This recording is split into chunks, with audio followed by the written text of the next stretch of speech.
오늘 우리에게 주신 하나님의 말씀은 구약성경 열왕기하 18장 1절에서 8절까지 말씀입니다. 제가 갖고 있는 구약성경 593면에 있습니다.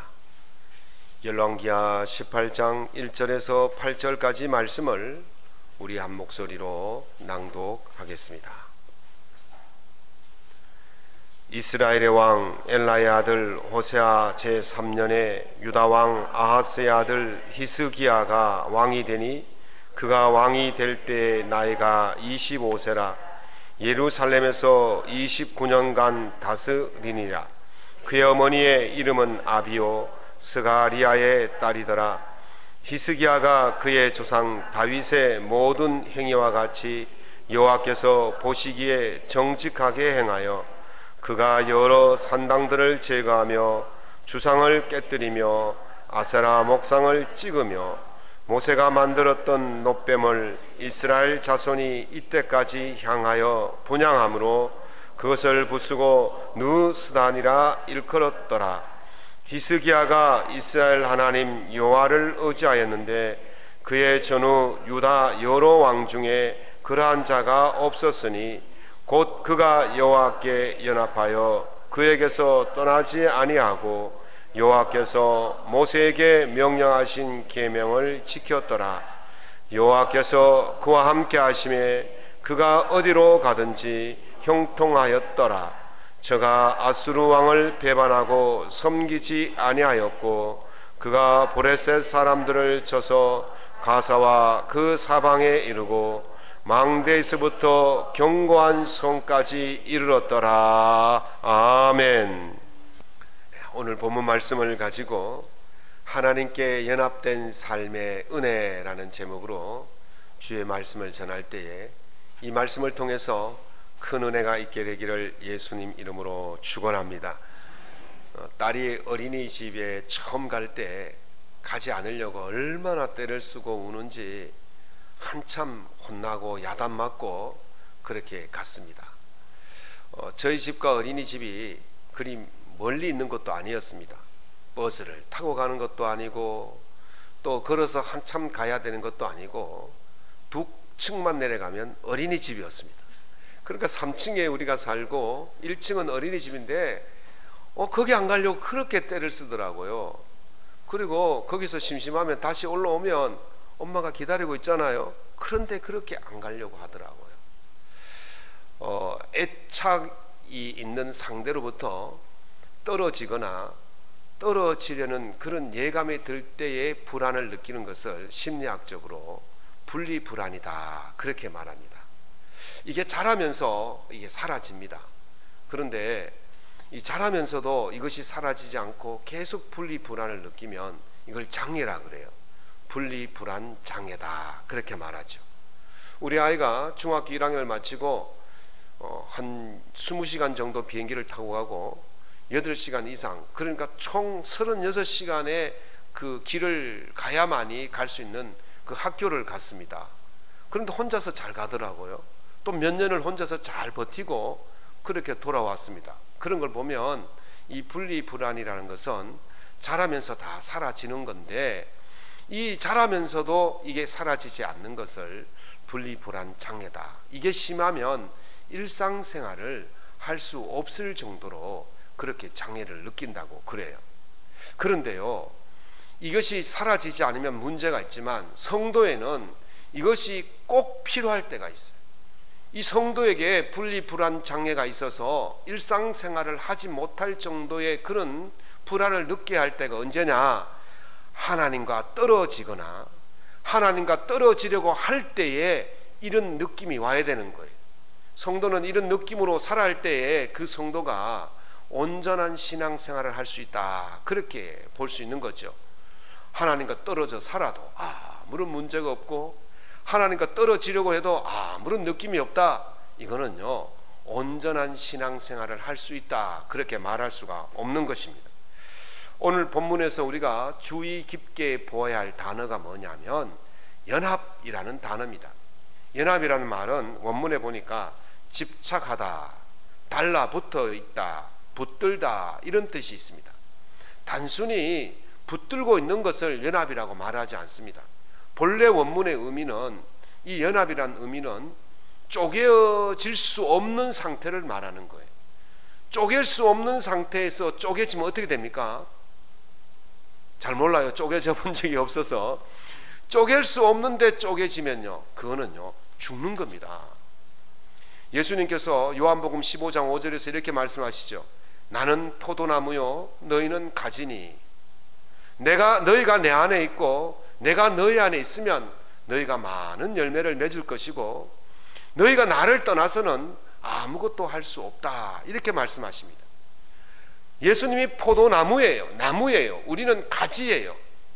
우리가 예수님께 붙어 있을 때에, 하나님께 붙어 있을 때에, 분리되지 않을 때에 그 가지가 풍성하게 열매를 맺을 수 있는 삶을 유지할 수가 있는 것이죠. 그러나 분리되면 죽는 것입니다. 분리되면 죽는 거예요. 그래서 이 연합이란 의미는 뭐냐면 분리되면 죽습니다 라는 그런 의미가 있는 것입니다. 나무와 가지가 뗄래야 뗄 수 없는 관계입니다. 갈라지면 죽습니다. 하나님과 우리는 뗄래야 뗄 수 없는 관계입니다. 하나님과 우리가 분리되면 우리는 죽게 되는 것입니다. 사랑하는 성도 여러분, 여러분 영원토록 하나님과 분리되지 않고 꼭 붙어 있어서 아름다운 은혜를 누릴 수 있기를 예수님 이름으로 축원합니다. 오늘 본문에서 남유다의 13번째인 왕인 히스기야에 대한 이야기가 나오고 있습니다. 그의 모습에 대해서 오늘 본문 18장 6절에서 이렇게 말하잖아요. 그가 여호와께 연합하여 그에게서 떠나지 아니하였다 그랬어요. 히스기야는 하나님께 연합된 사람이었습니다. 히스기야는 하나님을 떠나면 분리불안을 느껴서 일상생활을 할 수 없을 정도의 장애를 느낄 만큼 하나님께 떨어지는 것을 싫어했던 사람입니다. 히스기야가 남북 합쳐서 39명의 왕들 중에서 가장 칭찬받고 가장 인정받았던 왕이었습니다. 그가 이렇게 가장 칭찬받고 인정받은 왕으로서 살 수 있었던 이유가 무엇이냐? 그게 바로 어찌하든지 하나님께 떨어지지 아니하고 하나님께 붙어 있으려고 했던 그 마음이 하나님께 인정받고 칭찬받게 된 줄로 믿습니다. 오늘 이 본문을 통해서 히스기야가 어떤 모습으로 살았기에 하나님께 칭찬받고 인정받을 수 있었는지를 살펴보고, 우리 또한 이런 모습으로 살아서 하나님이 주시는 은혜를 마음껏 누리는 삶이 될 수 있기를 예수님 이름으로 축원합니다. 첫 번째는 두 마음을 품지 않는 정직한 마음이 온전한 연합이라고 할 수가 있습니다. 합종연횡이라는 말이 있습니다. 합종이란 것은 종대로 합쳐지고 연행이란 말은 횡대로 합쳐진다는 말인데요, 요즘에 와서는 자기 유리하는 대로 이쪽에 가서 붙었다가 저쪽에 가서 붙었다가 이러는 걸 합종연행이라 그러죠. 주로 어디에서 많이 일어납니까? 정치인들이 그래요. 금방 이 당에 있다가 또 저 당에 갔다가 막 이익을 따라서 그렇게 움직이는 것을 합종연행이라 그러는데, 본래 이 말은 어디에서 나오냐면 주나라의 시대가 이제 277년 BC 277년 동안은 한 나라로 있다가 이것이 이제 277년 이후에는 이제 나라가 여러 개로 갈라집니다. 그걸 제후국이라 그러는데, 이 제후국들 간에 한 130개 제국들이 싸움을 하다가 전국시대라고 이제 후반기에 오게 되어지면 한 250년 동안 7개 나라만 남게 되어집니다. 그 중에서 가장 강력한 나라가 진나라라는 나라가 가장 강력한 나라입니다. 진나라가 가장 큰 나라고 나머지 6개 나라는 작은 나라예요. 그러니까 이 작은 나라들이 살아남기 위해서는 어떻게 해야 되겠습니까? 6 작은 나라가 힘을 합치는 거예요. 우리 똘똘 뭉치자, 연합해서 진나라 큰 나라에 대항하자, 이렇게 해서 뭉쳐졌어요. 그걸 가지고 합종이다 그렇게 말하죠.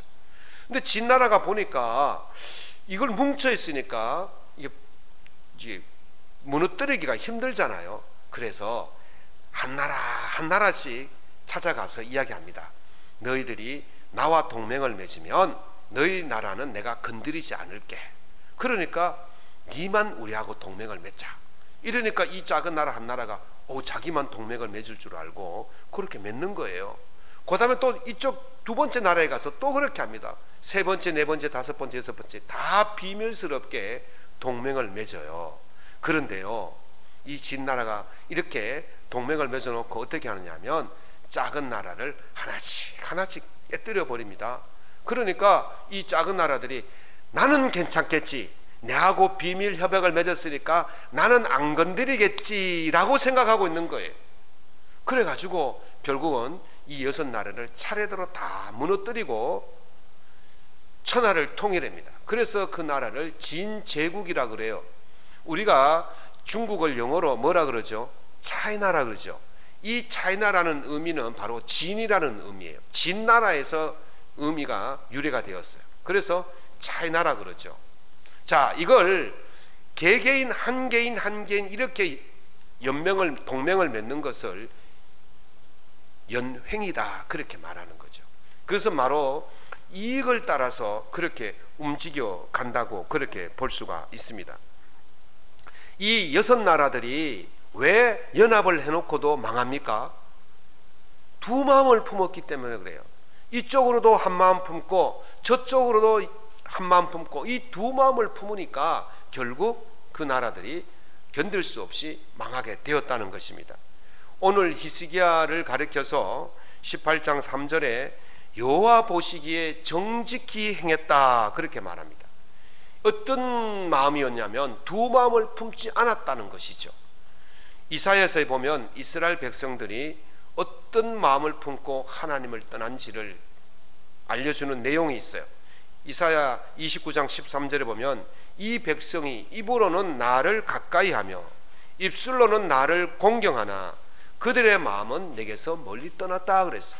겉으로는 하나님을 섬기는 척, 입으로는 하나님을 섬기는 척 그랬지만 마음은 딴 마음이었다는 거예요.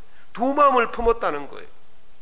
그래서 이스라엘이 결국 두 마음을 품었기 때문에 멸망하는 것입니다. 그런데 오늘 히스기야가 정직히 행했다는 말은 두 마음을 품지 않았다는 건데 어떻게 두 마음을 품지 않았는지를 보여주는 내용이 18장 4절의 말씀입니다. 여러 산당들을 제거하며 주상을 깨뜨리며 아세라 목상을 찍으며 모세가 만든 놋뱀을 부수었다 그랬어요. 우상을 다 부수었다는 거예요. 이스라엘 백성들이 하나님도 섬기시면서도 이 우상도 섬겼다는 거죠. 다시 말하면 하나님 자리에 우상을 올려놓았어요. 하나님도 섬기고 우상도 섬기고 하나님과 우상을 겸하여 섬겼다는 거죠. 그러나 예수님께서는 분명히 말씀하시기를 누가복음 16장 13절에 집 하인이 두 주인을 섬길 수 없나니 혹 이를 미워하고 저를 사랑하거나 혹 이를 중히 여기고 저를 경히 여기고 할 것이라. 너희는 하나님과 재물을 겸하여 섬길 수 없다 그랬어요. 두 주인을 섬길 수가 없다는 것이죠. 재물은요 섬기는 게 아니에요. 재물은 소유하고 재물은 지배하고 재물은 관리해야 되는 것이지 재물을 하나님처럼 받들면 안 된다는 거죠. 재물뿐이겠습니까? 우리가 모든 일상에서 하나님처럼 여기는 것들 얼마나 많이 있습니까? 하나님같이 귀하게 여기는 것들이 얼마나 많이 있습니까? 그런 것들을 하나님 자리에 올려놓으면 그것은 바로 두 마음을 품는 것이 되는 것입니다. 하나님 외에는 섬겨야 할 것이 아니고 하나님 외에는 지배해야 될 거예요. 하나님께서 천지 창조를 하시고 아담과 하와를 만드시고 에덴 동산에서 두시면서 하신 말씀이 뭡니까? 생육하고 번성하고 땅에 충만하고 땅을 지배하고 땅을 다스리라 그렇게 말씀하셨습니다. 이게 여러분에게 주신 말씀인 줄로 믿으시기 바랍니다. 이걸 흔히들 오중 축복이라고 그러는데요, 어쨌든 하나님 외에는 우리 인간이 모두 지배하고 다스리고 관리해야 될 대상이라는 것이지 섬겨야 할 대상이 아니라는 것이죠. 그런데 지금 이스라엘 백성들이 하나님도 섬기고 또 우상도 섬기고 두 주인을 섬기는 모습을 보여준 것이죠. 이게 바로 두 마음이라는 거예요. 오늘 우리에게 요구되어지는 것이 무엇입니까? 히스기야처럼 오직 하나님만을 섬기겠다는 한 마음으로 나가야 될 줄로 믿습니다.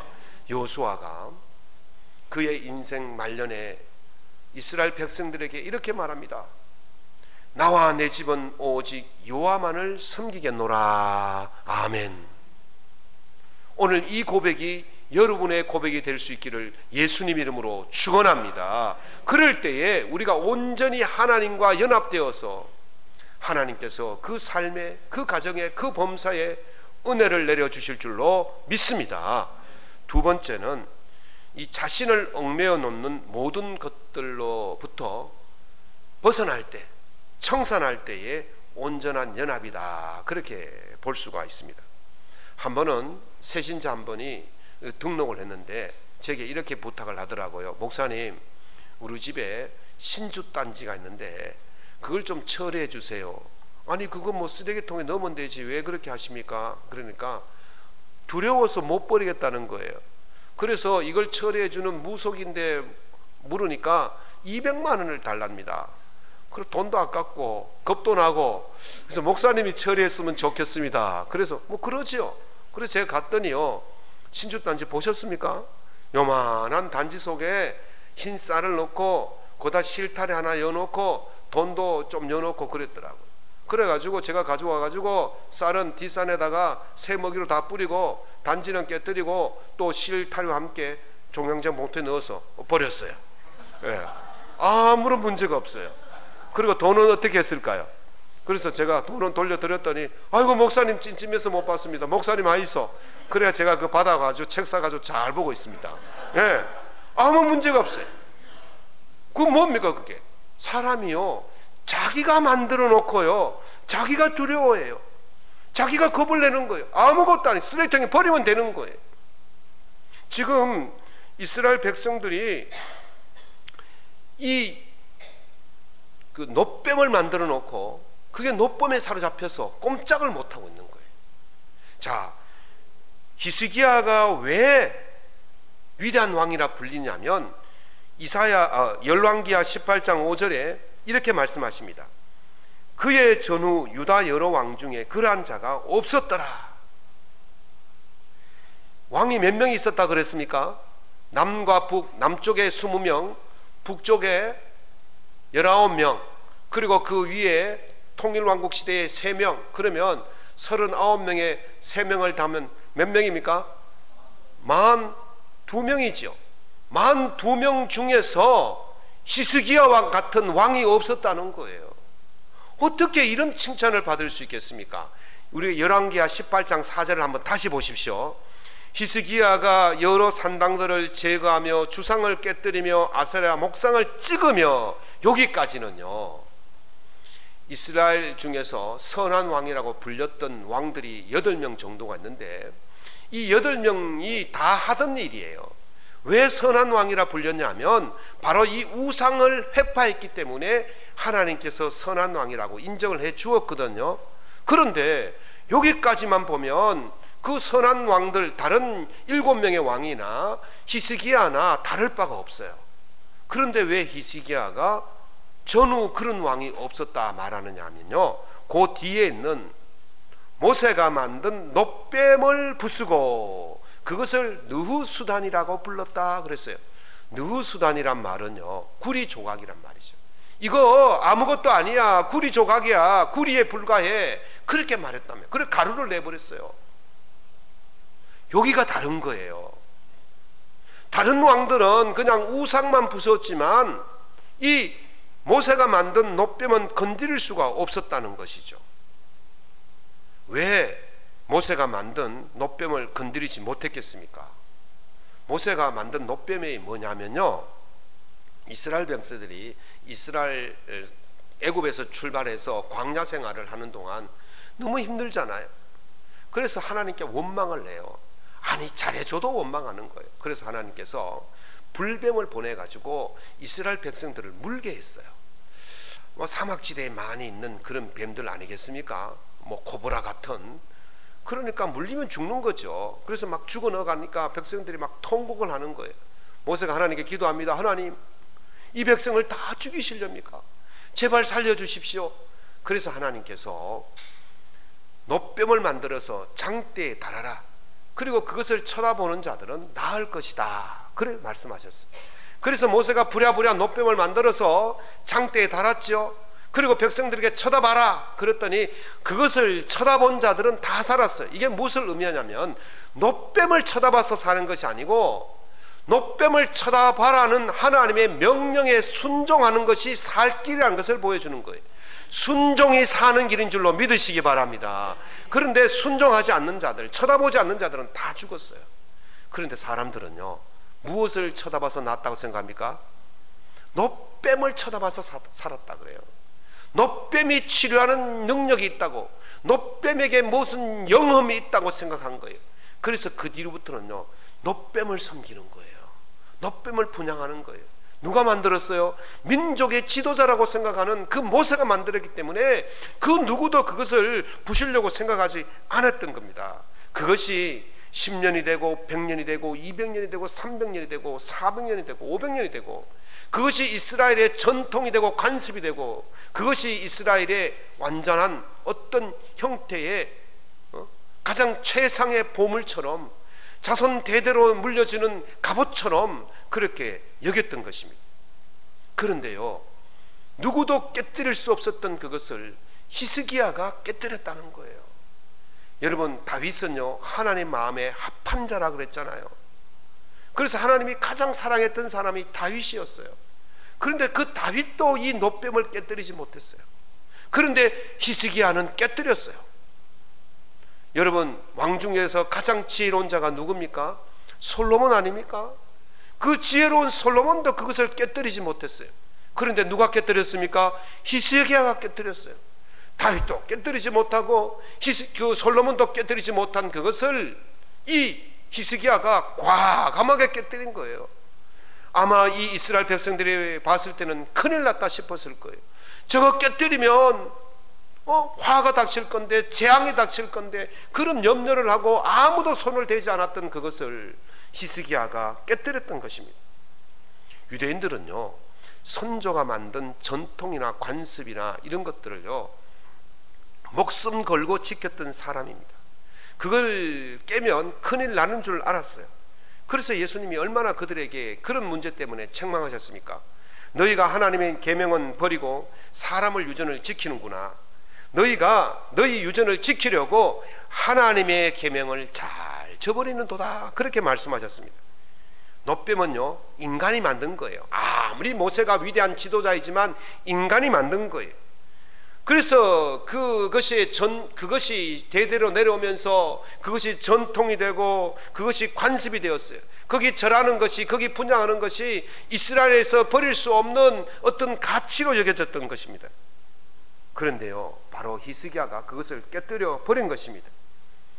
다시 말하면 온전히 하나님만을 섬기겠다는 것입니다. 우리가 신앙생활을 하면서요, 하나님을 믿으면서도 예수님을 영접해 놓고도 절대로 버릴 수 없는 것들이 있어요. 이것을 버리다가는 큰 화가 당할 것 같은 그런 두려움에 빠질 때가 있어요. 이것을 버리면 큰 손해를 볼 것 같은 그런 느낌이 들 때가 있어요.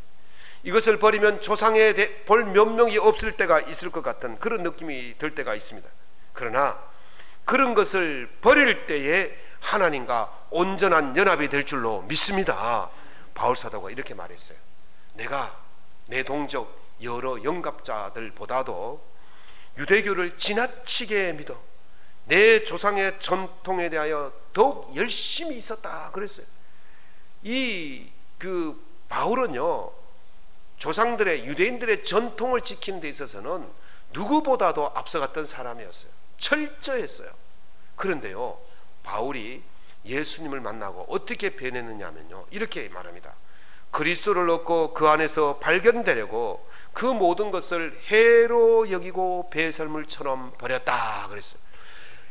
하나님을 제대로 믿고 예수님을 영접하고 나서 그와 제대로 된 연합을 이루기 위해서 내가 가졌던 전통, 관습, 내가 가졌던 어떤 우월한 모든 것들을 찌꺼기처럼 버렸다는 것입니다. 사랑하는 성도 여러분, 하나님과 온전히 연합하고 싶다면 내가 가지고 있던 그걸 정말 생명처럼 여겼던 그 전통, 관습, 이런 모든 것들을 완전히 청산할 때에 하나님과 온전히 연합되게 될 줄로 믿습니다. 하나님과 온전히 연합되게 되면 하나님께서 그를 귀하게 여기시고 은혜 위에 은혜를 더하여 주실 줄로 믿습니다. 세 번째는 날마다 새로운 은혜를 경험하는 삶이 될 때에 온전한 연합을 이루었다라고 볼 수가 있습니다. 미국 기독교 시인으로 유명한 애니 존슨 플린턴이라는 시인이 쓴 아침마다 새로운이라는 시가 있어요. 뭐 다 읽어드릴 수는 없고 중요한 것을 몇 가지를 제가 말씀을 드리는데요. 이렇게 시작합니다. 주님, 그렇습니다. 우리의 마음이 슬프고 아파 잠을 이루지 못해도 주의 자비하심이 아침마다 새롭습니다.